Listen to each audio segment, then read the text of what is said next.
You're in the fight for your life, and the fight is real. If you're a homesteader like I am, my fight is with this. I'm trying to carve something out of that is supporting for my husband and myself. And a lot of my time and energy is spent trying to fight against this. And right now, we're not doing it with a lot of machinery. Machinery helps, don't get me wrong. You can do this very quickly and pretty successfully using machinery. But for us, the challenge is trying to do it with what we have now, with our own muscle power and a little bit of machinery, and to balance our time with trying to make it productive and living our lives and our faith and other things. Um, but we're in retirement age. Our younger, most productive years we spent being productive, and so we have the time to play around with the homesteading life right now, but also to take it kind of seriously because the world is changing and it might be necessary. In doing life this summer, we have had more rain than I can remember in a while, and the land is blooming. It's like this. Um, Plants have put on leaves and grown taller, and it's just been like our pasture is super healthy and so on. Um, but it occurred to me like the plants really are a powerhouse on the planet. I mean, if you as a person don't take serious steps like concrete and rock structure steps to keep this back, this takes over any man-made um, areas.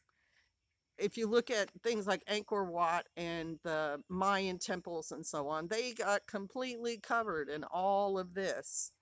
And Detroit, America, is like that right now.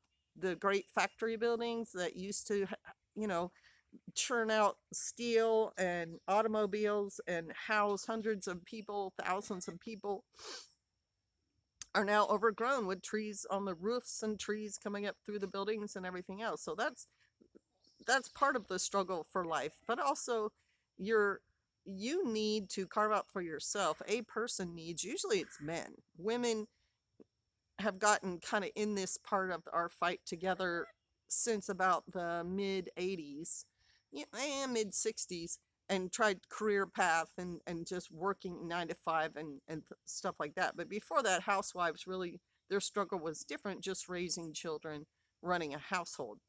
Um, but generally speaking, for men, they need to have a direction to go, and they have a lot of energy. Men, you know that. You have so much energy, and you need to put it towards something productive. Or some men end up putting it towards destructive kind of behavior versus constructive. And the destructive behavior is where it's just it's a battle daily, and it's not good, of getting drunk, getting high, chasing pleasure, stealing from people, doing acts of violence, and it spins out of control. So for a person to be successful, they have to have a direction to go in and the drive and the goal to get to, and that's how success happens. And I want to talk about just for a minute, um, it's just a circle that keeps going of not doing well in life, of raising your children, of women running a household that's out of control, that has violence. Not, she's not, if women have violence in their home that they're causing, they are destroying their home. If men have violence in their home, they are destroying their home and their life. Your children will not go through that and come out acting normally. Very, very seldom. They will implode. And a crux point for a lot of people who are brought up with just a crazy household, and, you know, just fill in the blanks. Um, I'll just give one example. Like a household where the woman is in charge and she spoils her animals. She lets her little dogs lay on the couch, sleep in bed with her. She feeds them the best food, and she neglects her children. She is mean to her children. Her children are going to grow up abusing animals, hating older women, and be acting out all this anger because people know people need, um, when they're being brought up, they need the love and the support and the structure and good nutrition and healthy habits. And if they don't get it, they get angry. And that's one example of a person, man, the woman, I'm using the woman in this example. She is destroying her house as she is, you know, controlling it. As she's in charge of it, she is destroying it.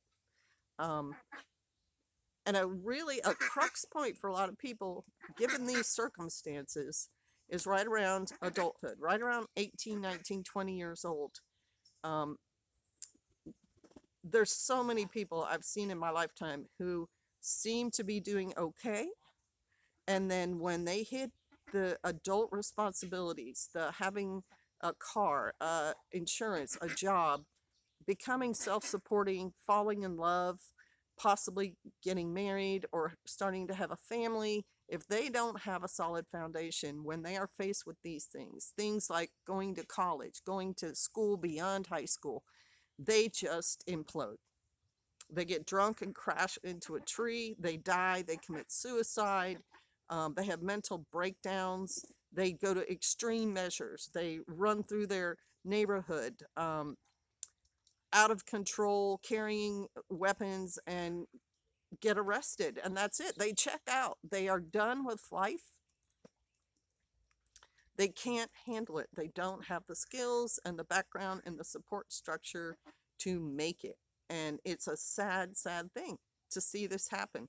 And so my message to you is, if you're a young adult, if you're in your 30s, if you've made it past that point and you're not sure the purpose of your life, the purpose of your life is to build your life, be successful. As oh gosh, I can't remember his name right now.